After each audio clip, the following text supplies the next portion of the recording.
Our group, we finally made it to the Sahara Desert here on February 5th, 2008. It's been a big trek to get over here. We took the night bus. Just behind this little dune over here, we have the place where we're going to stay for tonight, and we're going to leave tomorrow. Over here is the picturesque area where it's very Sahara and desert looking, and with the dunes.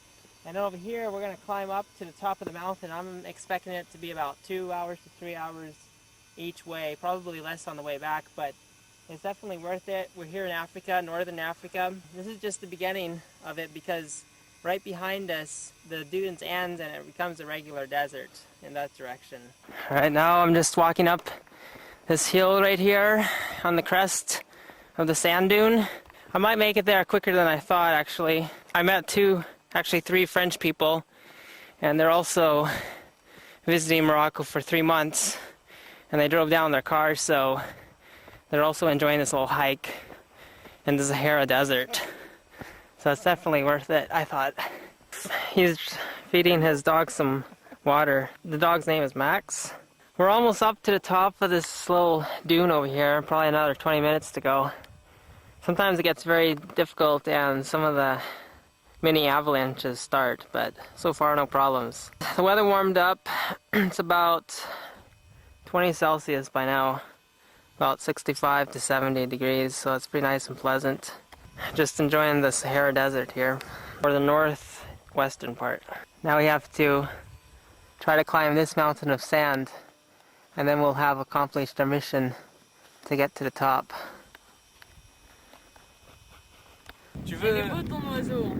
We found the beetle here in the desert.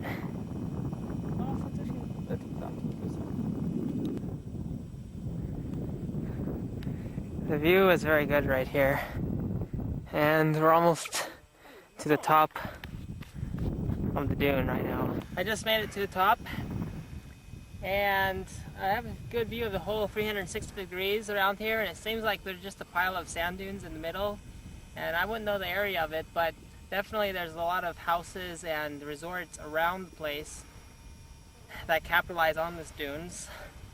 In this direction, I found a little house refuge, which I believe the camel tours are actually going to use for the night. I pretty much see this whole desert, which is actually kind of nice, but it's also really small, and it's not really I don't know if it's the real Sahara Desert.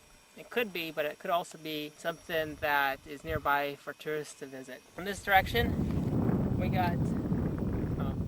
Oh wait, okay, the sun's in that direction, so it doesn't work well. Alright, we'll continue the tour and the documentary later. So I can pretty much see everything from this vantage point. First of all, the place where I started is right over here.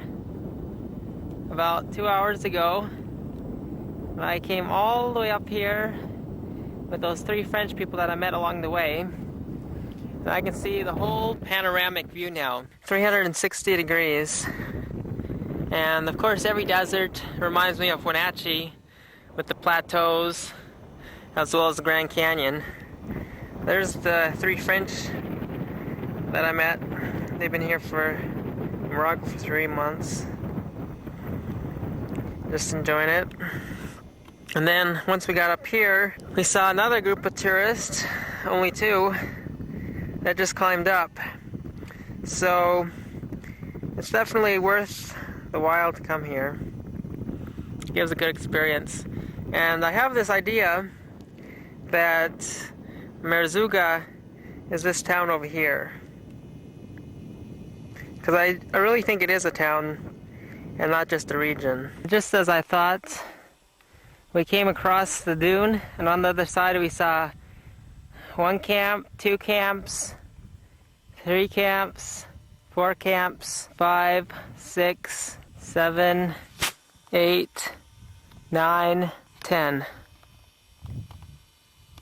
So basically, these people have a ranch on the side of the sand dunes, and they charge the people, they try to charge them 600 dirhams, which is about 60 euros, or about $70 or $80.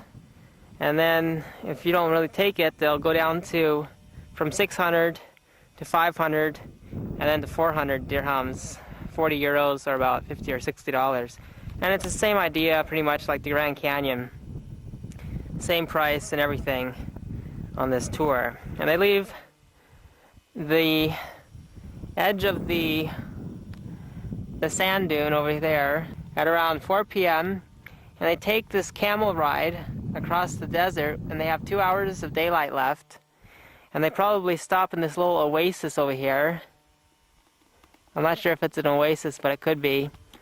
And then they probably arrive at the camp around 6 o'clock as the sun is setting in the valley.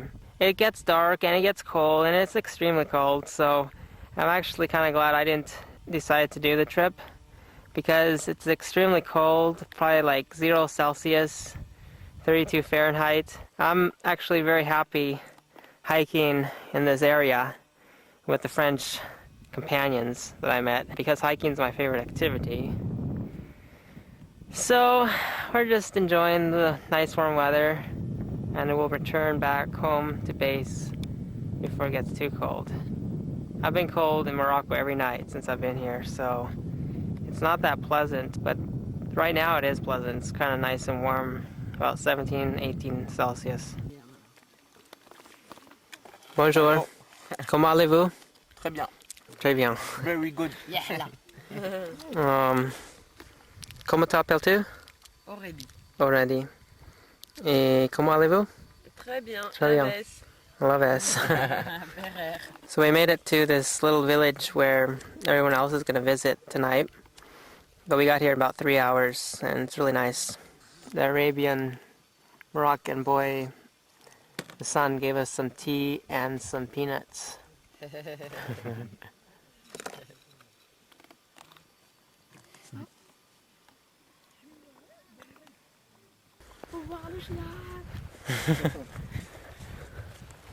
Islamat leb. Kelb. Hein?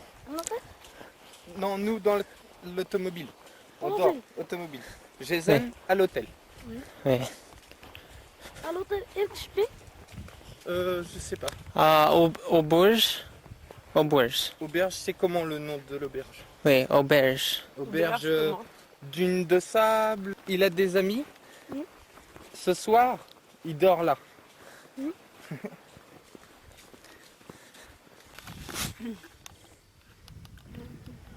That's where all the water's stored. Je sais pas. Ah waouh, comment elle est fraîche.